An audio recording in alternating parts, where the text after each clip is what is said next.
ಎಲ್ಲರಿಗೂ ನಮಸ್ಕಾರ. ನನ್ನೆಲ್ಲ ಆತ್ಮೀಯ ಪ್ರೀತಿಯ 10ನೇ ತರಗತಿಯ ಮುದ್ದು ಮಕ್ಕಳೇ, ಇಂದಿನ ಈ ದಿನದ ಕನ್ನಡ ತರಗತಿಗೆ ನಿಮ್ಮೆಲ್ಲರಿಗೂ ಸ್ವಾಗತ. ಮಕ್ಕಳೇ, ನಾವು ಇಂದಿನ ತರಗತಿಯಲ್ಲಿ 10ನೇ ತರಗತಿಯ ಕನ್ನಡ ಭಾಷೆಯ ಪಠ್ಯಪುಸ್ತಕದಲ್ಲಿರುವಂತಹ ಹಲಗಲಿ ಬೇಡರು ಅನ್ನುವಂಥ ಒಂದು ಈ ಪದ್ಯ ಭಾಗವನ್ನು ಇಂದಿನ ತರಗತಿಯಲ್ಲಿ ನಾವೆಲ್ಲರೂ ಅಭ್ಯಾಸವನ್ನು ಮಾಡೋಣ. ಹಲಗಲಿ ಅನ್ನುವಂಥದ್ದು ಈ ಗ್ರಾಮ ಬಾಗಲಕೋಟೆಯಲ್ಲಿ ಬರ್ತಿರುವಂತಹ ಒಂದು ಗ್ರಾಮ. ಬೇಡರು ಅಂತಂದರೆ ಬೇಟೆಗಾರರು. ಹಲಗಲಿ ಗ್ರಾಮದಲ್ಲಿರ್ತಕ್ಕಂತಹ ಬೇಟೆಗಾರರಿಗೆ ಸಂಬಂಧಪಟ್ಟಿರುವಂತಹ ಒಂದು ಪದ್ಯವಾಗಿದೆ. ಜನಪದ ಸಾಹಿತ್ಯದಿಂದ ಕೂಡಿರುವಂತಹ ಒಂದು ಪದ್ಯ ಭಾಗ. 1857ರ ಪ್ರಥಮ ಸ್ವಾತಂತ್ರ್ಯ ಸಂಗ್ರಾಮದ ನಂತರ ಬ್ರಿಟಿಷ್ ಸರ್ಕಾರ ಜಾರಿಗೆ ತಂದಿರುವಂತಹ ನಿಶಸ್ತ್ರೀಕರಣ ಕಾಯ್ದೆ ವಿರುದ್ಧ ಹೋರಾಡಿದ ಹಲಗಲಿ ಬೇಡರು ಇವರು ವೀರ ಮರಣ ಹೊಂದಿರುವಂತಹ ಕತೆ ಇಂದಿಗೂ ಕೂಡ ಇತಿಹಾಸದಲ್ಲಿ ತನ್ನದೇ ಆದಂತಹ ಸ್ಥಾನವನ್ನು, ಪ್ರಾಮುಖ್ಯತೆಯನ್ನು ಪಡೆದುಕೊಂಡಿದೆ. ಎಂದಿಗೂ, ಇಂದಿಗೂ, ಎಂದೆಂದಿಗೂ ಇತಿಹಾಸದಲ್ಲಿ ಅಜರಾಮರವಾಗಿದೆ. ಮಕ್ಕಳೇ, ಇದು ಜನಪದ ಸಾಹಿತ್ಯದಲ್ಲಿ ಕೂಡಿರುವಂತಹ ಒಂದು ಪದ್ಯ ಭಾಗವಾಗಿದೆ ಅಂತ ನಾನು ಮೊದಲೇ ಹೇಳಿದೆ. ನಮ್ಮ ಕನ್ನಡ ಸಾಹಿತ್ಯದಲ್ಲಿ ಜನಪದ ಸಾಹಿತ್ಯಕ್ಕೆ ತನ್ನದೇ ಆದಂತಹ ಪ್ರಾಮುಖ್ಯತೆಯನ್ನು ಕೊಟ್ಟಿದ್ದಾರೆ ಮತ್ತು ಅದಷ್ಟಲ್ಲದೆ ತನ್ನದೇ ಆಗಿರ್ತಕ್ಕಂತಹ ಒಂದು ಸೊಗಡಿನಿಂದ ಹೆಚ್ಚಾಗಿ ಮಹತ್ವವನ್ನು ಕೂಡ ಇದು ಪಡೆದುಕೊಂಡೈತಿ. ಜನಪದ ಸಾಹಿತ್ಯ ಹೆಂಗಪ್ಪ ಅಂತಂದ್ರೆ ಸಮುದ್ರದಷ್ಟು ಆಳ ಆಗಿರ್ತೈತಿ, ಅದಷ್ಟಲ್ಲದೆ ಆಕಾಶದಷ್ಟು ವಿಸ್ತಾರವಾದಂಥದ್ದು ಒಂದು ಹಳ್ಳಿಯ ಸೊಗಡಿನಿಂದ ಕೊಡುವಂತಹ ಅದ್ಭುತವಾದಂತಹ ಪಾಠ ಇಂದಿನ ತರಗತಿಯಲ್ಲಿ ನಾವು ನೋಡೋಣ. ಇನ್ನು ಶಿಷ್ಟ ಸಾಹಿತ್ಯದಕ್ಕೆ ಮೂಲ ಪ್ರೇರಣೆ ಈ ಜನಪದ ಸಾಹಿತ್ಯ ಅಂತಲೇ ನಾವು ಹೇಳ್ಬೋದು. ಈ ನಮ್ಮ ಜನಪದ ಸಾಹಿತ್ಯದಲ್ಲಿ ಜನಸಾಮಾನ್ಯರ ನೋವು ಯಾವ ರೀತಿ ಇರುತ್ತೆ, ನಲಿವು ಹೇಗಿರುತ್ತೆ, ಅವರ ಪ್ರತಿನಿತ್ಯದ ಬದುಕಿನ ಭಾವನೆಗಳು ಯಾವ ರೀತಿಯಾಗಿ ಕೂಡಿರ್ತಾವ ಎಂಬುದನ್ನು ನಾವು ಸಂಪೂರ್ಣ ಪಾಠದಲ್ಲಿ ನಾವು ನೋಡ್ಬೋದು.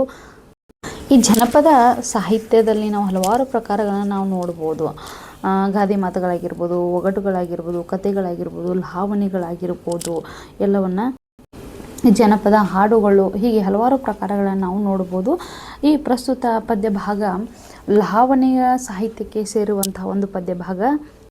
ಈಗ ಮಕ್ಕಳಿಗೆ ನಿಮ್ಮ ತಲೆಯಲ್ಲಿ ಲಾವಣಿಯ ರೂಪದಲ್ಲಿ ಪದ್ಯ ಭಾಗ ಐತೆ ಅಂತ ನಾನು ಹೇಳಿದ ತಕ್ಷಣ ಲಾವಣಿ ಅಂದರೆ ಏನು ಅನ್ನುವಂಥ ಪ್ರಶ್ನೆ ಮೂಡಿರ್ಬೋದಲ್ವಾ.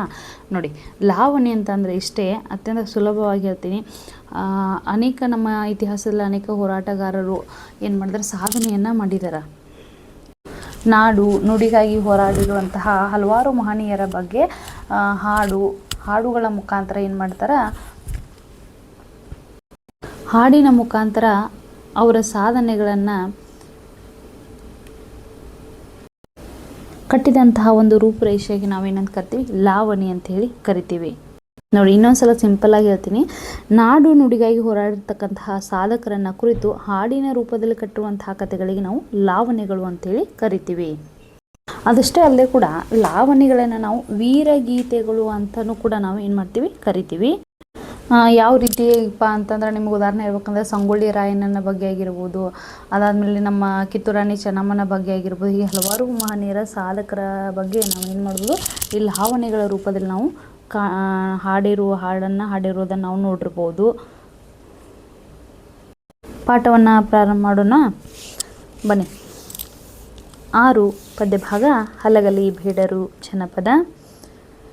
ಕೃತಿಕಾರರ ಪರಿಚಯವನ್ನು ನೋಡಿಕೊಂಡು, ಆಶಯ ಭಾಗವನ್ನು ನೋಡಿಕೊಂಡು ಆಮೇಲೆ ಇಡೀ ಪದ್ಯ ಭಾಗವನ್ನು ನೋಡ್ತಾ ಹೋಗೋಣ. ಕೃತಿಕಾರರ ಪರಿಚಯ. ಇಲ್ಲಿ ಲಾವಣಿಗಳ ಬಗ್ಗೆ ಹೇಳಿದ್ದಾರೆ. ವೀರಗೀತೆ ಅಂದ್ರೇನು ಅಂತ ಏನು ಹೇಳಿದ್ರಲ್ಲ ಅದನ್ನೆಲ್ಲ ಹೇಳಿದ್ದಾರೆ. ಲಾವಣಿಗಳು ಜನಪದ ಸಾಹಿತ್ಯದ ಒಂದು ವಿಶಿಷ್ಟ ಪ್ರಕಾರ. ಸಾಹಸವನ್ನು ವರ್ಣಿಸುವುದರಿಂದ ಲಾವಣಿ ಎಂದರೆ ವೀರಗೀತೆ ಎಂದು ಕರೆಯುವುದು. ನೋಡಿ, ಈ ನಮ್ಮ ಜನಪದ ಸಾಹಿತ್ಯದ ಹಲವಾರು ಪ್ರಕಾರಗಳನ್ನು ಒಳಗೊಂಡಿದೆ ಅಂತ ಹೇಳಿದೆ.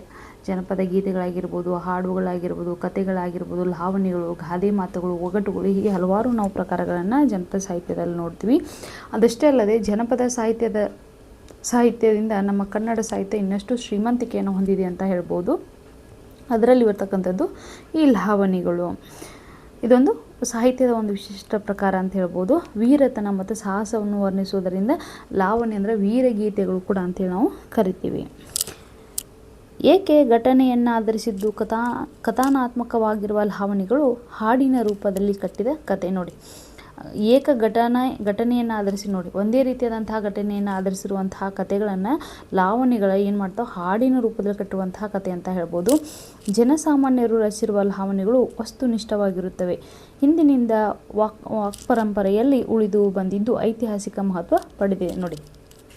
ಮೊದಲಿನಿಂದಲೂ ಇದು ತನ್ನದೇ ಆದಂತಹ ಪ್ರಾಮುಖ್ಯತೆಯನ್ನು ಪಡೆದುಕೊಂಡೈತಿ.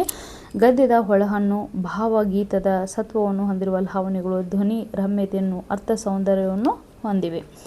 ಪ್ರಸ್ತುತ ಲಾವಣಿಯನ್ನು ಡಾಕ್ಟರ್ BS ಗದ್ದಗಿಮಠ್ ಅವರ ಕನ್ನಡ ಜನಪದ ಗೀತೆಯ ಕೃತಿಯಿಂದ ಆಯ್ದು ಸಂಪಾದಿಸಿ ನೀಡಲಾಗಿದೆ ನೋಡಿ. ಈ ಪ್ರಸ್ತುತ ಲಾವಣಿಯನ್ನು ಡಾಕ್ಟರ್ BS ಗದ್ದಗಿಮಠ್ ಅವರು ಕನ್ನಡ ಜನಪದ ಗೀತೆಗಳು ಅನ್ನುವಂಥ ಒಂದು ಕೃತಿಯನ್ನು ರಚನೆ ಮಾಡಿದ. ಆ ಕೃತಿನ ಏನು ಮಾಡಿದಾರೆ, ಹಲಗಲಿ ಬೇಡರು ಅನ್ನುವಂಥ ಒಂದು ಪದ್ಯ ಭಾಗವನ್ನು ಆಯ್ಕೆನ ಮಾಡಿಕೊಂಡಿದ್ದಾರೆ. ಅದೇ ರೀತಿಯಾಗಿ ಆಶಯ ಭಾಗವನ್ನು ನೋಡೋಣ. ಆಶಯ: ಕನ್ನಡ ನಾಡಿನ ಮೇಲೆ ಪರಗಡಿಗಳಿಂದ ದಾಳಿ ದಂಗೆ ನಡೆಯುತ್ತಿದ್ದವು. ವೀರರು ಅವುಗಳನ್ನು ತಡೆದು ಕನ್ನಡಿಗರ ಗೌರವವನ್ನು ಉಳಿಸಿದ್ದಾರೆ ನೋಡಿ. ನಮ್ಮ ಕನ್ನಡ ನಾಡಿನ ಮೇಲೆ ಹಲವಾರು ಜನರು ಏನು ಮಾಡಿದ್ದಾರೆ, ದಾಳಿಯನ್ನು ಮಾಡಿದ್ದಾರೆ, ದಂಗೆಯನ್ನು ಮಾಡಿದ್ದಾರೆ. ಆದರೆ ಅವುಗಳನ್ನೆಲ್ಲವನ್ನು ನಮ್ಮ ಕನ್ನಡಿಗರು ಏನು ಮಾಡಿದ್ದಾರೆ, ತಡೆದು ನಮ್ಮ ಕನ್ನಡಿಗರ ಗೌರವವನ್ನು ಉಳಿಸಿದ್ದಾರೆ. ತ್ಯಾಗ ಬಲಿದಾನಗಳಿಂದ ಅಮರರಾಗಿದ್ದಾರೆ ನೋಡು. ಅವರು ತಮ್ಮ ಜೀವವನ್ನು ಕೂಡ ತಮ್ಮ ಪ್ರಾಣವನ್ನು ಕೂಡ ಲೆಕ್ಕಿಸದೆ ಏನು ಮಾಡಿದ್ದಾರೆ, ನಮಗಾಗಿ ಕನ್ನಡಿಗರಿಗಾಗಿ ತಮ್ಮ ಗೌರವವನ್ನು ಉಳಿಸಿದ್ದಾರೆ. ಇಂತಹ ವೀರಕಲಿಗಳ ವೀರಸಾಹಸ, ಉಜ್ವಲ ಜೀವನವನ್ನು ವರ್ಣಿಸುವ ಕಥಾನಾತ್ಮಕ ಕಾವ್ಯಗಳೇ ಲಾವಣಿಗಳು ನೋಡಿ. ಇಂಥ ಹಲವಾರು ವೀರಕಲಿಗಳ ಅವರ ವೀರಸಾಹಸ ಆಗಿರ್ಬೋದು, ಅವರ ಪ್ರವೃತ್ತಿ ಆಗಿರ್ಬೋದು, ಅವರ ಧೈರ್ಯದ ನಿದರ್ಶನ ಆಗಿರ್ಬೋದು, ಅವರ ಉಜ್ವಲದ ಜೀವನವನ್ನು ವರ್ಣಿಸುವಂತಹ ಒಂದು ಕಥೆಗಳನ್ನು ಹಾಡಿನ ರೂಪದಲ್ಲಿ ವರ್ಣಿಸುವಂಥ ಕಾವ್ಯಗಳನ್ನು ನಾವು ಲಾವಣಿಗಳಂತೆ ಕರಿತೀವಿ. ಜನತೆಯನ್ನು ಹುರಿದುಂಬಿಸಲು ಗೀತೆಗಳನ್ನು ಕಟ್ಟಿ ಹಾಡಿದ್ದಾರೆ ನೋಡಿ. ಆಗಿನ ಕಾಲದಲ್ಲಿ ಜನಸಾಮಾನ್ಯರನ್ನ ಹಾಡಿನ ಮುಖಾಂತರ ಏನು ಮಾಡ್ತಾರೆ, ಹುರಿದುಂಬಿಸುವುದನ್ನು ಕೆಲಸವನ್ನು ಮಾಡ್ತಾಯಿದ್ರು. ಅಂದರೆ ಈ ಗೀತೆಗಳು ಮಾಡ್ತಾಯಿದ್ವು. ಊರುಗಳನ್ನೇ ಅವರಿಗೆ ಅಂಕಿತಗೊಳಿಸಿದ್ದಾರೆ. ಹಲಗಲಿಯ ಬೇಡರ ಲಾವಣಿ ಅದಕ್ಕೊಂದು ನೈಜ ನಿದರ್ಶನ ನೋಡಿ. ಅವಾಗ ಇಡೀ ಊರೇ ಕೊಂಡಾಡಬೇಕು, ಆ ರೀತಿಯಾಗಿ ಅವರು ಹಾಡುಗಳನ್ನು ಕಟ್ತಾಯಿದ್ರು. ಅದಕ್ಕೆ ಹಲಗಲಿ ಬೇಡರು ಇದಕ್ಕೊಂದು ನೈಜವಾದಂತಹ ನಿದರ್ಶನ ಅಂತ ಹೇಳ್ತಾರೆ. ಹಲಗಲಿಯು ಬೇಡರ ಊರು ಮುಧೋಳ ಸಂಸ್ಥಾನದಲ್ಲಿದ್ದು ಇಂದಿನ ಬಾಗಲಕೋಟೆ ಜಿಲ್ಲೆಗೆ ಸೇರಿದೆ ನೋಡಿ. ಇದೊಂದು ಬೇಡರ ಅಂದರೆ ಬೇಟೆಗಾರರ ಊರಾಗಿತ್ತು. ಇದು ಮುಧೋಳ ಸಂಸ್ಥಾನದಲ್ಲಿದ್ದು ಎಲ್ಲಿ ಪ್ರಸ್ತುತ ಬಾಗಲಕೋಟೆ ಜಿಲ್ಲೆಗೆ ಸೇರಿದೆ. ಅಂದು ಕಲಾದಗಿಯ ಜಿಲ್ಲೆಯ ಸ್ಥಾನ ಹೊಂದಿತ್ತು ನೋಡಿ.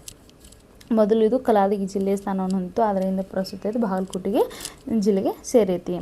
ಇಲ್ಲಿಂದ ಉತ್ತರಕ್ಕೆ 5-6 ಕಿಲೋಮೀಟರ್ ದೂರದಲ್ಲಿ ಹಲಗಲಿ ಇದೆ ನೋಡ್ರಿ. ಅಲ್ಲಿಂದ ಏನಾಗೈತಿ, ಉತ್ತರಕ್ಕೆ ಹೋದ್ರೆ 5-6 ಕಿಲೋಮೀಟರ್ ದೂರದಲ್ಲಿ ಒಂದು ಹಲಗಲಿ ಗ್ರಾಮ ನಮಗೆ ಸಿಗ್ತೈತಿ. ಹಲಗಲಿಯ ಬಂಟರ ಹತಾರ ಕದನ ಎಂಬ ವೀರರ ಸಂಯುಕ್ತವಾದ ಹಾಡುಗಳೇ ಹಲಗಲಿ ಬೇಡರ ಲಾವಣಿಗಳು ನೋಡಿ. ಅವರ ಹಾಡುಗಳು ಯಾವ ರೀತಿಯಾಗಿ ಪ್ರಾರಂಭವಾಗ್ತಿದ್ದ, ಹಲಗಲಿ ಬಂಟರ ಹತಾರ ಕದನ ಅನ್ನುವಂಥ ಒಂದು ಪದಗಳಿಂದ ಪ್ರಾರಂಭವಾಗ್ತಾ ಇದ್ವು. ಮುಂದೆ ನೋಡಿ, ವ್ಯಾಪಾರಕ್ಕಾಗಿ ಭಾರತಕ್ಕೆ ಬಂದ ಬ್ರಿಟಿಷರು ಆಡಳಿತ ಸೂತ್ರ ಹಿಡಿದರು ನೋಡಿ. ನಮ್ಮ ಭಾರತಕ್ಕೆ ಸ್ವಾತಂತ್ರ್ಯ ಸಿಗೋಕ್ಕಿಂತ ಮುಂಚೆ ಏನಾಗಿತ್ತು, ನಮ್ಮ ಭಾರತ ದೇಶದಲ್ಲಿ ಬ್ರಿಟಿಷರು ಆಡಳಿತವನ್ನು ಮಾಡ್ತಾಯಿದ್ರು, ಅಂದರೆ ಆಳ್ವಿಕೆಯನ್ನು ಮಾಡ್ತಾಯಿದ್ರು. ಈ ವಿಷಯ ನಿಮ್ಮೆಲ್ಲರಿಗೂ ಗೊತ್ತಿದ್ದೇ ಇದೆ ಮಕ್ಕಳೇ. ಕೇವಲ ಬ್ರಿಟಿಷರು ನಮ್ಮ ಭಾರತಕ್ಕೆ ವ್ಯಾಪಾರಕ್ಕಂತೆ ತಕ್ಕಡಿಯನ್ನು ಹಿಡಿದುಕೊಂಡು ಬಂದವರು. ಆದರೆ ಅವ್ರು ಏನು ಮಾಡಿಬಿಟ್ರು, ನಮ್ಮ ಭಾರತ ದೇಶದಲ್ಲಿರ್ತಕ್ಕಂತಹ ಅಪಾರ ಸಂಪತ್ತನ್ನು ನೋಡಿ ಮನಸ್ಸು ಹೊತ್ಬಿಟ್ರೆ. ಹೀಗಾಗಿ ಅವರು ಭಾರತದಲ್ಲಿ ಉಳಿಬೇಕು ಅನ್ನುವಂಥ ಒಂದು ದೃಢ ನಿರ್ಧಾರವನ್ನು ಕೈಗೊಳ್ತಾರೆ. ಹೀಗೆ ಹೋಗ್ತಾ ಹೋಗ್ತಾ ಹೋಗ್ತಾ ಏನಾಯಿತು, ನಮ್ಮ ಭಾರತ ದೇಶದ ಆಡಳಿತದ ಚುಕ್ಕಾಣಿಯನ್ನು ಅವರು ಹಿಡಿದುಕೊಂಡು ಬಿಡ್ತಾರೆ. ಇಂಥ ಸಂದರ್ಭದಲ್ಲಿ ಏನಾಗ್ತದೆ ಅಂದರೆ, ಹಲವಾರು ವೀರರಾಗಿರ್ಬೋದು, ಸಾಧಕರಾಗಿರ್ಬೋದು, ಸಾಧನೀಯರಾಗಿರ್ಬೋದು, ಮಹನೀಯರಾಗಿರ್ಬೋದು, ಅವರೆಲ್ಲ ಏನು ಮಾಡಿದರು, ಹೇಗಾದರೂ ಮಾಡಿ ಇವರನ್ನು ಬ್ರಿಟಿಷರನ್ನು ನಮ್ಮ ಭಾರತ ದೇಶದಿಂದ ಹೊಡೆದು ಓಡಿಸಲೇಬೇಕು ಅನ್ನುವಂಥ ಒಂದು ತೀರ್ಮಾನಕ್ಕೆ ಬರ್ತಾರೆ. ಹೀಗಾಗಿ ಹಲವಾರು ದಂಗೆಗಳನ್ನು, ದಾಳಿಗಳನ್ನು ಬ್ರಿಟಿಷರ ವಿರುದ್ಧ ಮಾಡ್ತಾರೆ. ಇಂಥ ಸಂದರ್ಭದಲ್ಲಿ ಅಂಥ ಹಲವಾರು ದಂಗೆಗಳಲ್ಲಿ ದಾಳಿಗಳನ್ನು ಮಾಡಿದ್ರಲ್ಲಿ 1857ರ ಪ್ರಥಮ ಸ್ವಾತಂತ್ರ್ಯ ಸಂಗ್ರಾಮ ಅಂತ ಹೇಳ್ಬೋದು.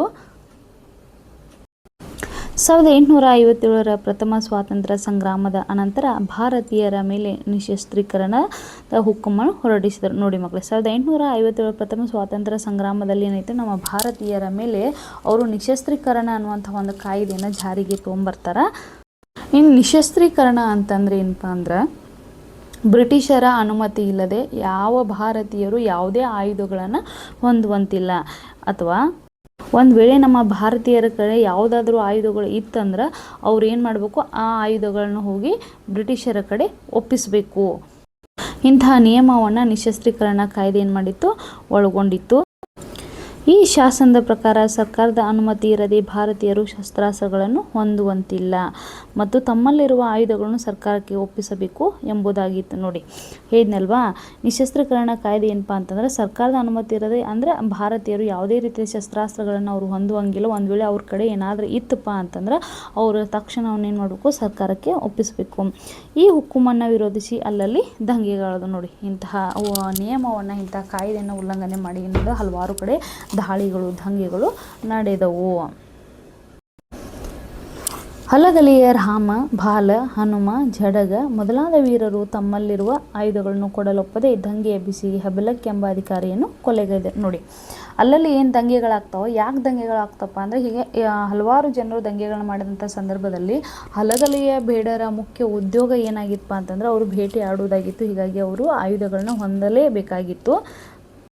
ವಿಶೇಷವಾಗಿ ಬೇಟೆಗಾರರು ಅಂದರೆ ಹಲಗಲಿ ಬೇಡರು ಯಾಕೆ ಆಯುಧಗಳನ್ನ ಉಪಯೋಗ ಮಾಡ್ತಾ ಇದ್ರಪ್ಪ ಅಂತಂದ್ರೆ ಯಾವುದಾದ್ರೂ ಪ್ರಾಣಿಗಳು ತಮ್ಮ ಮೇಲೆ ಆಕ್ರಮಣ ಮಾಡಿದಂಥ ಸಂದರ್ಭದಲ್ಲಾಗಿರ್ಬೋದು, ಅಥವಾ ಯಾರಾದರೂ ಆಕ್ರಮಣ ಮಾಡಿದಂಥ ಸಂದರ್ಭದಲ್ಲಾಗಿರ್ಬೋದು, ಅಥವಾ ಪ್ರಾಣಿಗಳನ್ನು ಏನು ಮಾಡೋದು ಹಿಡಿಯೋದಕ್ಕಾಗಿ ಅವರನ್ನು ಬಳಸ್ಬೋದು, ಅಥವಾ ದಿನನಿತ್ಯದ ತಮ್ಮ ಕಾರ್ಯ ಕೆಲಸಕ್ಕೆ ಅವರು ಉಪಯೋಗಿಸಲಿಕ್ಕೆ ಅವ್ರು ಏನು ಮಾಡ್ತಾಯಿದ್ರು, ಹಲಗಲಿ ಬೇಡರು ತಮ್ಮ ಆಯುಧಗಳನ್ನು ಹೊಂದ್ತಾ ಇದ್ರು. ಇಂಥ ಸಂದರ್ಭದಲ್ಲಿ ಏನು ಮಾಡ್ತು ಬ್ರಿಟಿಷ್ ಸರ್ಕಾರ, ಯಾರೂ ಆಯುಧಗಳನ್ನ ಹೊಂದುವಂತಿಲ್ಲ, ಒಂದು ವೇಳೆ ಇದ್ರ ತಾನೇ ಸರ್ಕಾರಕ್ಕೆ ಒಪ್ಪಿಸ್ಬೇಕನ್ನುವಂಥ ಒಂದು ರೂಲ್ಸನ್ನು ಅಂದರೆ ನಿಯಮವನ್ನು ಜಾರಿಗೆ ತೊಗೊಂಬಂತು. ಇದು ಹಲಗಲಿ ಬೇಡರಿಗೆ ಒಂದು ರೀತಿಯ ಮುಳುವಾಗಿತ್ತು. ಇಂಥ ಸಂದರ್ಭದಲ್ಲಿ ಹಲಗಲಿ ಬೇಡರಲ್ಲಿ ಇರ್ತಕ್ಕಂತಹ 4 ಜನರು ಯಾರಪ್ಪ, ರಾಮ, ಬಾಲ, ಹನುಮ, ಜಡಗ ಇವ್ರು ಏನು ಮಾಡ್ತಾರೆ, ಈ ವೀರರು ತಮ್ಮಲ್ಲಿರ್ತಕ್ಕಂತಹ ಆಯುಧಗಳನ್ನು ಸರ್ಕಾರಕ್ಕೆ ಅಂದರೆ ಬ್ರಿಟಿಷರಿಗೆ ಕೊಡೋಕೆ ಅವರು ಒಪ್ಪೋದಿಲ್ಲ. ಯಾಕೆ ಒಪ್ಪೋದಿಲ್ಲ ಅಂದರೆ ಒಂದು ವೇಳೆ ನಾವು ಏನಾರು ಕೊಟ್ಟು ಅಂದ್ರೆ ನಮ್ಮಲ್ಲಿ ಇರ್ತಕ್ಕಂಥ ಆಯುಧಗಳನ್ನ ಅವ್ರಿಗೆ ನಾವು ಕೊಟ್ಟು ಅಂದ್ರೆ ಅವ್ರು ನಮ್ಮನ್ನು ಸುಮ್ಮನೆ ಬಿಡ್ತಾರನ, ಒಂದು ಸಾಯಿಸಿಬಿಡ್ಬೋದು, ಇಲ್ಲ ಕೊಂದಾಕಿಬಿಡ್ಬೋದು, ಇಲ್ಲ ನಾವು ಏನಾರ ಇದು ಕೊಡಲಿಲ್ಲ ಅಂದರೆ ಏನಾಗುತ್ತೆ ಅನ್ನುವಂತಹ ಉದ್ದೇಶದಿಂದ ಅವ್ರು ಏನು ಮಾಡ್ತಾರೆ, ದಂಗೆಯನ್ನು ಏಳಿಕೆ ಪ್ರಾರಂಭವನ್ನು ಮಾಡ್ತಾರೆ. ಒಂದು ವೇಳೆ ನಾವು ಕೊಟ್ಟು ಅಂದ್ರೆ ಅವರು ಗುಲಾಮಗಿರಿಯನ್ನು ನಾವೇನು ಮಾಡ್ಬೋದು, ಒಪ್ಪಿಕೊಂಡಂಗೆ ಆಕತ್ತೆ ಅನ್ನುವಂತಹ ಮನೋಭಾವ ಉಳ್ಳವರು ಆಗಿರ್ತಾರೆ. ಹೀಗಾಗಿ ನಾವು ಯಾವುದೇ ಕಾರಣಕ್ಕೂ ಅವರು ಗುಲಾಮಗಿರಿಯನ್ನು ನಾವು ಒಪ್ಪಿಕೊಳ್ಳೋದಿಲ್ಲ, ನಮ್ಮಲ್ಲಿರ್ತಕ್ಕಂತಹ ಆಯುಧಗಳು ನಾವು ಕೊಡೋದಿಲ್ಲ ಅನ್ನುವಂಥ ಉದ್ದೇಶದಿಂದ ಅವರು ದಂಗೆಯನ್ನು ಹೇಳ್ತಾರೆ. ದಂಗೆ ಎದ್ದವರು ಹೆಬಲೆಕ್ ಅನ್ನುವಂಥ ಒಂದು ಬ್ರಿಟಿಷ್ ಅಧಿಕಾರಿನ ಏನು ಮಾಡ್ತಾರೆ, ಕೊಲೆಯನ್ನು ಮಾಡ್ತಾರೆ. ಇದರಿಂದ ಕ್ರೋಧಗೊಂಡ ಖಾರ ಸಾಹೇಬ್ ಕಲಾದಿಗೆಯಿಂದ ದಂಡು ಕಳುಹಿಸಿ ಹಲಗಲಿಯನ್ನು ಮುತ್ತಿ ದಂಗೆ ಎದ್ದವರನ್ನು ಬಗ್ಗು ಬಡಿದನು. ಇದರಿಂದ ಏನಾಗಪ್ಪ ಅಂದ್ರೆ ಬ್ರಿಟಿಷರಿಗೆ ಸಿಕ್ಕಾಪಟ್ಟೆ ಸಿಟ್ಟು ಬಂದುಬಿಡತ್ತೆ. ಆಗ ಇದರಿಂದ ಕ್ರೋಧಗೊಂಡ ಖಾರ ಸಾಹೇಬ್ ಅಂದರೆ ಖಾರ ಸಾಹೇಬನಾಗಿರ್ತಕ್ಕಂಥ ಯಾರು, ಅಲೆಕ್ಸಾಂಡರ್ ವಿಲಿಯಂ ಕೆರ್ರೆ ಅನ್ನುವಂಥ ಒಬ್ಬ ಬ್ರಿಟಿಷ್ ಅಧಿಕಾರಿ, ಆತ ಕಲಾದಗಿರಿಯಿಂದ ದಂಡನ್ನು ಕಳುಹಿಸಿ ಹಲಗಲಿಯನ್ನು ಮುತ್ತಿಗೆಯನ್ನು ಹಾಕಬೇಕು ಅಂಥೇಳಿ ಒಂದು ಆದೇಶವನ್ನು ಹೊರಡಿಸ್ತಾನೆ. ಕೊನೆಗೆ ಅವರೆಲ್ಲ ಏನು ಮಾಡ್ತಾರೆ, ಆತನ ಆದೇಶವನ್ನು ಜಾರಿಗೆ ತೊಗೊಂಬಂದಂತಹ ಬ್ರಿಟಿಷರು ಉಳಿದಂಥ ಸೈನಿಕರು ದಂಗೆ ಎದ್ದವರನ್ನು ಭಗ್ಗನ್ನು ಬಡಿತಾರೆ. ಆಮೇಲೆ ಕಂಪ್ನಿ ಸರ್ಕಾರದ ದೌರ್ಜನ್ಯ ವಿರೋಧಿಸಿದ ಕಥಾನಕವೇ ಈ ಲಾವಣಿ. ನೋಡಿ, ಹಾಗೆ ಕಂಪನಿ ಸರ್ಕಾರ ಬ್ರಿಟಿಷ್ ಸರ್ಕಾರದ ವಿರುದ್ಧ ಅವರು ದೌರ್ಜನ್ಯವನ್ನು ವಿರೋಧ ಮಾಡಿ ವಿರೋಧಿಸಿದಂತಹ ಪ್ರಸ್ತುತ ಲಾವಣಿ ಯಾವಪ್ಪ ಅಂದರೆ ಈ ಪದ್ಯ ಭಾಗ ಅಂಥೇಳಿ ನಾವು ನೋಡ್ಬೋದು. ಪದ್ಯ 6 ಹಲಗಲಿ ಬೇಡರು ಜನಪದ. ಪ್ರವೇಶ ಭಾಗದಲ್ಲಿ ನೋಡೋಣ. ಜನಪದ ಸಾಹಿತ್ಯ ಶ್ರೀ ಸಾಮಾನ್ಯನ ಅನುಭವ ಹಾಗೂ ಕ್ರಿಯೆಯೊಂದಿಗೆ ಸಹಜ ಸ್ಫೂರ್ತಿಯಿಂದ ಹೊರಹೊಮ್ಮಿದ ನುಡಿಮುತ್ತು. ನೋಡಿ, ಇದು ಜನಸಾಮಾನ್ಯರ ಅನುಭವ ಮತ್ತು ಹೇದೆಲ್ಲ ಅವರ ಜೀವನದ ಬದುಕು ಭವನೆಗಳನ್ನ, ನೋವು ನಲಿವುಗಳನ್ನ, ಸುಖ ದುಃಖಗಳನ್ನು ಎಲ್ಲವನ್ನು ಕೂಡ ಹೊರಹೊಮ್ಮಿದಂತಹ ಒಂದು ನುಡಿಮುತ್ತು. ಶಿಷ್ಟ ಸಾಹಿತ್ಯಕ್ಕೆ ಜನಪದ ಸಾಹಿತ್ಯವೇ ಮೂಲ ಪ್ರೇರಣೆ. ಅದರಲ್ಲಿ ಜನಪದ ಗೀತೆಗಳಿಗೆ ಅಗ್ರಸ್ಥಾನ. ನೋಡಿ, ಶಿಷ್ಟ ಸಾಹಿತ್ಯಕ್ಕೆ ಜನಪದ ಸಾಹಿತ್ಯ ಮೂಲ ಪ್ರೇರಣೆ ಅಂತ ಹೇಳ್ಬೋದು. ಅದರಲ್ಲೂ ಜನಪದ ಗೀತೆಗಳಿಗೆ ಮೊದಲನೇ ಸ್ಥಾನವನ್ನು ಕೊಡಲಾಗಿದೆ. ಜನಪದ ಕತೆ, ಗಾದೆ, ಒಗಟು ಮತ್ತು ಲಾವಣಿಗಳು ಪ್ರಮುಖ ಪ್ರಕಾರಗಳು. ಹೇಳಿದ್ನಲ್ವ ಮೊದಲೇ, ಜನಪದ ಸಾಹಿತ್ಯದಲ್ಲಿ ಕಥೆಯಾಗಿರ್ಬೋದು, ಗಾದೆ ಮಾತುಗಳು, ಲಾವಣಿಗಳು, ಒಗಟುಗಳು ಇವೆಲ್ಲವೂ ಪ್ರಮುಖ ಪ್ರಕಾರಗಳು. ನಾಡು ನುಡಿಗಾಗಿ ಶ್ರಮಿಸಿದ ಸಾಧಕರನ್ನು ಕುರಿತ ವ್ಯಕ್ತಿ ಚಿತ್ರಗಳು ಹಾಗೂ ಐತಿಹಾಸಿಕ ವಿವರಗಳನ್ನು ಅಭಿವ್ಯಕ್ತಿಸುವಲ್ಲಿ ಲಾವಣಿಗಳಿಗೆ ಪ್ರಮುಖ ಸ್ಥಾನ. ನೋಡಿ, ನಾಡು ನುಡಿಗಾಗಿ ಶ್ರಮಿಸಿದಂತಹ ಸಾಧಕರನ್ನು ಕುರಿತಂತಹ ವ್ಯಕ್ತಿ ಚಿತ್ರಗಳಾಗಿರ್ಬೋದು, ಐತಿಹಾಸಿಕ ವಿವರಗಳಾಗಿರ್ಬೋದು, ಇವುಗಳನ್ನು ನಾವು ಏನು ಮಾಡ್ತೀವಿ, ಲಾವಣಿಗಳಲ್ಲಿ ನಾವು ಕಾಣ್ತೀವಿ. ವಾಣಿಜ್ಯ ಮೂಲವನ್ನರಿಸಿಕೊಂಡು ಭಾರತಕ್ಕೆ ಆಗಮಿಸಿದ ಬ್ರಿಟಿಷರು ಸಿಪಾಯಿ ದಂಗೆ ಅನಂತರ ನಿಶಸ್ತ್ರೀಕರಣ ಕಾಯ್ದೆಯನ್ನು ಜಾರಿಗೆ ತಂದರು. ನೋಡಿ, ಭಾರತಕ್ಕೆ ವ್ಯಾಪಾರಕ್ಕಂತೆ ಬಂದಂಥ ಇವರು ಸಿಪಾಯಿ ದಂಗೆಯ ನಂತರ ಆಮೇಲೆ ಏನು ಮಾಡಿ ನಿಶಸ್ತ್ರೀಕರಣ ಕಾಯ್ದೆಯನ್ನು ಜಾರಿಗೆ ತೊಗೊಂಬರ್ತಾರೆ. ಸ್ವತಂತ್ರ ಪ್ರಿಯರಾಗಿದ್ದ ಹಲಗಲಿಯ ಬೇಡರು ಕಾಯ್ದೆಯನ್ನು ವಿರೋಧಿಸಿ ಹುತಾತ್ಮರಾದರು. ನೋಡಿ, ಸ್ವತಂತ್ರ ಪ್ರಿಯರಾಗಿರ್ತಕ್ಕಂಥ ಹಲಗಲಿ ಬೇಡರನ್ನು ಕಾಯ್ದೆಯನ್ನು ವಿರೋಧವನ್ನು ಮಾಡಿ ಅವರು ಹುತಾತ್ಮರಾಗ್ತಾರೆ. ಆ ಸಂದರ್ಭದಲ್ಲಿ ಅನಕ್ಷರಸ್ಥ ಸಮುದಾಯದಲ್ಲಿ ಸ್ವಾತಂತ್ರ್ಯ ಪ್ರೇಮವನ್ನು ಪರಿಚಯಿಸಿ ದೇಶ ಪ್ರೇಮವನ್ನು ವಿದ್ಯಾರ್ಥಿಗಳಲ್ಲಿ ಬೆಳೆಸುವುದು ಇಲ್ಲಿನ ಆಶಯ ಆಗೈತಿ. ಪದಗಳ ಅರ್ಥವನ್ನು ಒಂದ್ಸಲ ನೋಡ್ಕೊಳ್ಳೋಣ. ಅಗಸಿ ಅಂದರೆ ಹೆಬ್ಬಾಗಿಲು. ಊರು ಮುಂದೆ ಇರ್ತಕ್ಕಂತಹ ಒಂದು ವಾರ ಬಾಗಿಲು ಅಂತಾನು ಹೇಳ್ಬೋದು. ಕಾರ್ಕೋಣ ಅಂದರೆ ಗುಮಾಸ್ತ. ಕೊಳ್ಳಿ ಅಂದರೆ ಬೆಂಕಿ. ಘೋರ ಅಂದ್ರೆ ಆಪತ್ತು. ಜತ್ ಅಂದ್ರೆ ಜೊತೆಯಾಗಿರುವುದು. ಟಾರ ಅಂದ್ರೆ ನಾಶ. ಭಂಟ ಅಂದ್ರೆ ವೀರ. ಲೂಟಿ ಅಂದ್ರೆ ಸುಲಿಗೆ ಮಾಡುವಂಥದ್ದು. ಹತಾರ ಅಂದ್ರೆ ಆಯುಧ. ಹುಕುಮ್ ಅಂದ್ರೆ ಆದೇಶ. ಕಸರತ್ತು ಅಂದ್ರೆ ಚಮತ್ಕಾರ. ಕುಮುಕಿ ಅಂದ್ರೆ ಸಹಾಯ ಅಥವಾ ಒತ್ತಾಸೆ. ಘಾತಕ ಅಂದ್ರೆ ದ್ರೋಹಿ. ಚರಿಗೆ ಅಂದ್ರೆ ತಂಬಿಗೆ. ಜಲದ ಅಂದ್ರೆ ತೀವ್ರ. ದಂಡು ಅಂದ್ರೆ ಸೈನ್ಯ. ಭರಪೂರ ಅಂದ್ರೆ ಪ್ರವಾಹ. ವಿಲಾತಿ ಅಂದ್ರೆ ವಿಲಾಯಿತಿ. ಮಸಲತ್ತು ಅಂದ್ರೆ ಪಿತೂರಿ ಅಥವಾ ಒಳಸಂಚನ್ನು ಮಾಡುವಂಥದ್ದು. ಟಿಪ್ಪಣಿಗಳನ್ನು ನೋಡಿ. ಚಟೆಕಾರರು ಅಂದರೆ ಯಾರು? ಆಂಗ್ಲೋ ಇಂಡಿಯನ್ರು. ಹೆಬಲೆಕ್ ಸಾಬ್ ಅಂತಂದ್ರೆ ಹೆನ್ರಿ ಹ್ಯಾವ್ಲಾಕ್ ಎಂಬ ಬ್ರಿಟಿಷ್ ಅಧಿಕಾರಿ. ಕಾರಸಾಹೇಬ ಅಂದ್ರೆ ಅಲೆಕ್ಸಾಂಡರ್ ವಿಲಿಯಂ ಕೆರೆ ಎಂಬ ಬ್ರಿಟಿಷ್ ಅಧಿಕಾರಿ. ಹೌದಾ? ಈತ ಕಲಾದಿಯಿಂದ ಏನು ಮಾಡ್ತಾನೆ, ಅವರನ್ನು ಬಗ್ಗುಬಡಿಸಲು ಅಂದ್ರೆ ಅವ್ರ ಮೇಲೆ ವಿರೋಧನ ಯಾರು ಮಾಡಿರ್ತಾರಲ್ಲ ಅವರನ್ನು ದಾಳಿಯನ್ನು ಮಾಡುವ ಸಲುವಾಗಿ ಈತ ಕಳಿಸಿರೋಂತಹ ಬ್ರಿಟಿಷ್ ಅಧಿಕಾರಿ ಹೆಸರು ಅಲೆಕ್ಸಾಂಡರ್ ವಿಲಿಯಂ ಕೆರೆ ಅಂಥೇಳಿ. ಕುಂಪನಿ ಅಥವಾ ಕಂಪನಿ, ಈಸ್ಟ್ ಇಂಡಿಯಾ ಕಂಪನಿ ಎಂಬ ಬ್ರಿಟಿಷ್ ಸರ್ಕಾರ ರಚಿಸಿದ ಆಡಳಿತಾತ್ಮಕ ಒಂದು ಸಂಸ್ಥೆ ಹೆಸರು. ಮಕ್ಕಳೇ, ಪದ್ಯಭಾಗವನ್ನು ನೋಡ್ರಿ. ನಾನು ಒಂದೊಂದೇ ಸಾಲನ್ನು ಓದ್ತಾ ನಿಮಗೆ ಪದವನ್ನು ಅರ್ಥವನ್ನು ಹೇಳ್ತಾ ಹೋಗ್ತೀನಿ. ಲಾವಣಿಕಾರರು ಜನರಿಗೆ ಯಾವ ರೀತಿಯಾದಂಥ ಹಾಡನ್ನು ಹೇಳ್ತಾ ಇದ್ದಾರೆ ನೋಡಿ. ಹಲಗಲಿ ಬೇಡರ ಬಗ್ಗೆ. ಹೊತ್ತು ಬಂದಿತು ಮತ್ತ ನೋಡಿರಿ ಕತ್ತಿ ಹಿಡಿಯುವ ಜನಕ, ಸಿಟ್ಟಿನ ಮಂದಿ ಹಲಗಲಿ ಬಂಟರು ಮುಟ್ಟಲಿಲ್ಲೋ ಧಡಕ. ನೋಡಿ, ಹೊತ್ತು ಬಂದಿತು ಮತ್ತ ನೋಡಿರಿ ಕತ್ತಿ ಹಿಡಿಯುವ ಜನಕ, ಸಿಟ್ಟಿನ ಮಂದಿ ಹಲಗಲಿ ಬಂಟರು ಮುಟ್ಟಲಿಲ್ಲೋ ಧಡಕ. ಎಂತಹ ಹೊತ್ತು ಬಂದಿತ್ತು ನೋಡ್ರಿಪ್ಪ ಇಲ್ಲಿಯ ಜನಕ. ಕತ್ತಿ ಹಿಡಿಯುವ ಜನಕ ಅಂದರೆ ಹಲಗಲಿ ಬೇಡರಿಗೆ ಅಂದರೆ ಬೇಟೆಗಾರರಿಗೆ ಎಂತಹ ಹೊತ್ತು ಬಂದಿತ್ತು. ಕತ್ತಿಯನ್ನು ಹಿಡ್ಕೊಂಡು ತಮ್ಮ ಜೀವನವನ್ನು ಮಾಡ್ತಿರುವಂತಹ ಜನರಿಗೆ. ಹೊತ್ತು ಅಂದರೆ ಸಮಯ. ಇಲ್ಲಿ ಜನಕ ಅಂದರೆ ಜನರಿಗೆ. ಹೌದಾ? ಇವರಿಗೆ ಎಂತಹ ಹೊತ್ತು ಬಂದಿತ್ತು ನೋಡ್ರಿ ಅಂತ ಲಾವಣಿಕರು ಹೇಳ್ತಾ ಇದ್ದಾರೆ. ಹಲಗಲಿ ಬೇಡರ ಬಗ್ಗೆ ನಾವು ತಿಳಿದುಕೊಳ್ಳುವಂತಹ ಅವರು ಯಾವ ರೀತಿಯಾಗಿ ಹೋರಾಟ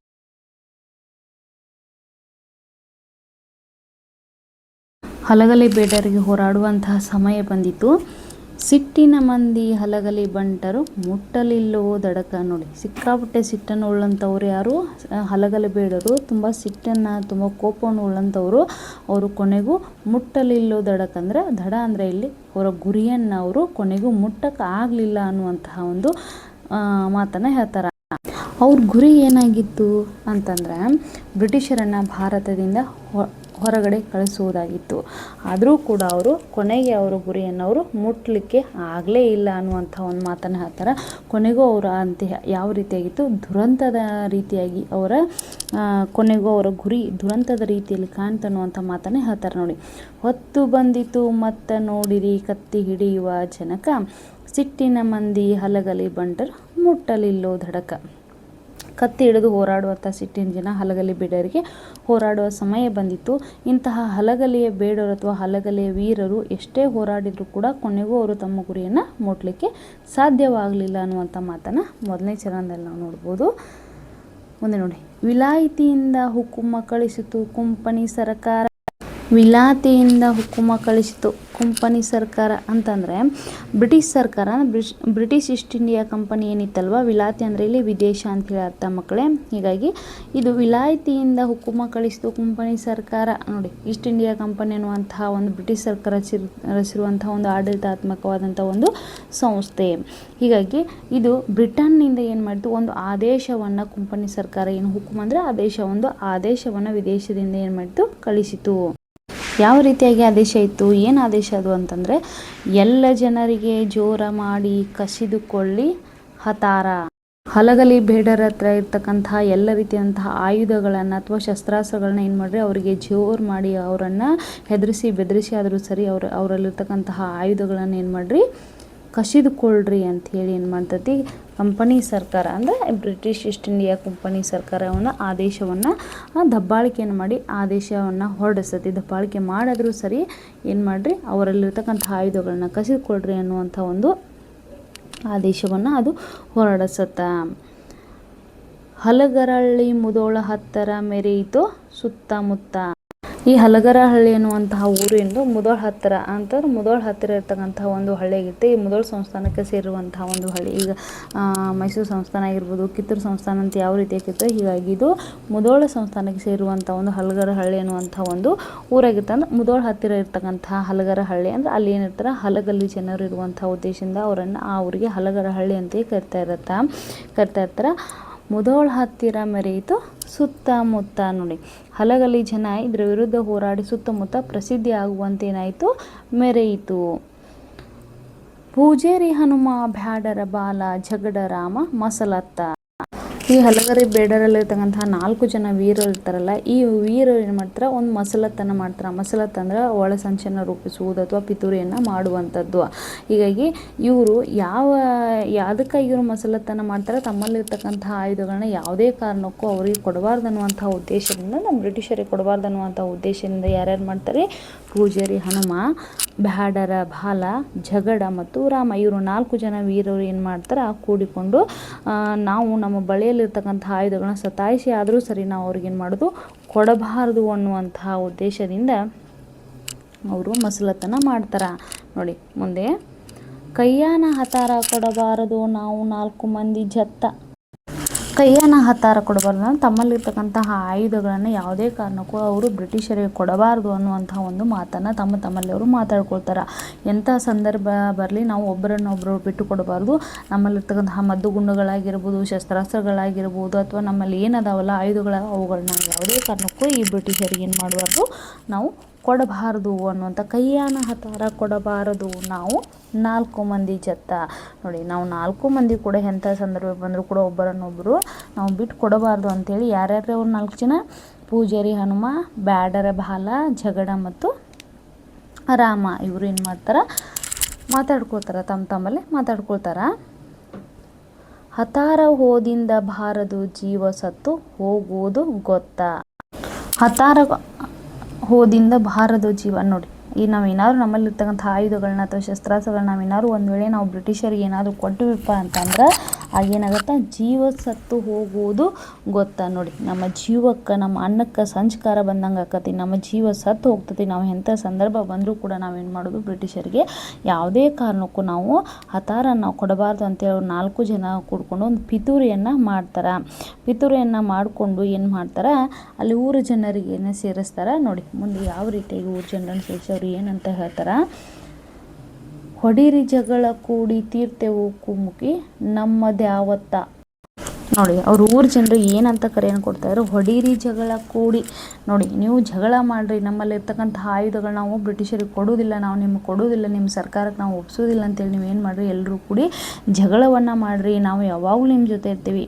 ತೀರ್ಥೇವು ಕುಮುಕಿ ನಮ್ಮದ್ಯಾವತ್ತ. ನೋಡಿ, ಕುಮುಕಿ ಅಂತಂದರೆ ಸಹಾಯವನ್ನು ಮಾಡೋದು, ಅಂದರೆ ನಿಮ್ಮ ಬೆಂಬಲಕ್ಕೆ ನಾವು ಯಾವಾಗಲೂ ಎಂಥ ಸಂದರ್ಭ ಬಂದರೂ ಕೂಡ ನಾವೇನು ಮಾಡ್ತೀವಿ, ನಿಮ್ಮ ಜೊತೆ ನಾವು ಇರ್ತೀವಿ, ನಾವು ಯಾವಾಗಲೂ ನಿಮ್ಮ ಸಹಾಯಕ್ಕೆ ಕೂಡಿಕೊಂಡು ಇರ್ತೀವಿ. ಆದರೆ ಯಾವುದೇ ಆಯುಧಗಳನ್ನು ಕಸಿದುಕೊಳ್ಳಲು ಬಂದವ್ರ ಜೊತೆ ನೀವೇನು ಮಾಡಿರಿ, ಜಗಳವನ್ನು ತೆಗೀರಿ ಅಂತೇಳಿ ಹೇಳ್ತಾರೆ.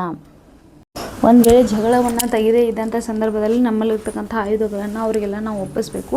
ಒಪ್ಪಿಸಿದಾದ್ಮೇಲೆ ಅವ್ರು ಏನು ಮಾಡ್ತಾರೆ, ನಮ್ಮನ್ನು ಸುಮ್ಮನಂತೂ ಬಿಡೋಂಗಿಲ್ಲ, ನಮ್ಮ ಜೀವ ತೆಗಿತಾರೆ ಅಂತೇಳಿ ಹೇಳ್ತಾರೆ. ಆದ್ದರಿಂದ ನೀವೆಲ್ಲರೂ ಕೂಡಿ ಜಗಳವನ್ನು ತೆಗೀರಿ, ನಾವು ಆಯುಧವನ್ನು ಕೊಡೋಂಗಿಲ್ಲ ಅಂತ ಜಗಳ ತೆಗೀರಿ. ನೀವು ಜಗಳವನ್ನು ತೆಗೆದ್ರಿ ಅಂದ್ರೆ ಆವಾಗ ನಾವು ಯಾವಾಗಲೂ ನಿಮ್ಮ ಜೊತೆ ನಾವು ನಿಮ್ಮ ಸಹಾಯಕ್ಕೆ ನಿಮ್ಮ ಬೆಂಬಲಕ್ಕೆ ನಾವು ಇದ್ದೇ ಇರ್ತೀವಿ 4 ಜನ ಅಂತ ಹೇಳ್ತಾ ಇದ್ದಾರೆ.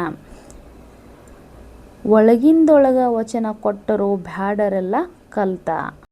ನೋಡಿ ಅವಾಗ ಏನು ಅವ್ರು ಸಭೆಯನ್ನು ಸೇರ್ತಾರಲ್ಲ ಅವರಷ್ಟು ಏನು ಕೂಡ್ಕೊಂಡು ಮಾತಾಡ್ತಿರ್ತಾರಲ್ಲ ಮಾತನಾಡುವಂಥ ಸಂದರ್ಭದಲ್ಲಿ ಅವಾಗ ಅಲ್ಲಿ ಜನ ಏನು ಮಾಡ್ತಾರೆ, ಈ 4 ಜನಕ್ಕೆ ವಚನವನ್ನು ಅಂದ್ರೆ ಮಾತನ್ನು ಕೊಡ್ತಾರೆ. ಬ್ಯಾಡರೆಲ್ಲ ಕಲ್ತಂತಂದ್ರೆ ನಾವು ಯಾವಾಗೂ ನಿಮ್ಮ ಸಹಾಯಕ್ಕೆ ಇರ್ತೀವಿ, ನೀವು ಏನು ಮಾಡಿದ್ರು ನಾವು ನಿಮ್ಮ ಪರವಾಗಿರ್ತೀವಿ, ನೀವು ಹೇಳ್ದಂಗೆ ಕೇಳ್ತೀವಿ ಅಂತ ಒಳಗಿಂದೊಳಗೆ ಅವ್ರು ಏನು ಮಾಡ್ತಾರೆ, ಆ 4 ಜನಕ್ಕೆ ತಮ್ಮ ಬೆಂಬಲವನ್ನು ಅವರು ಸೂಚಿಸ್ತಾರೆ.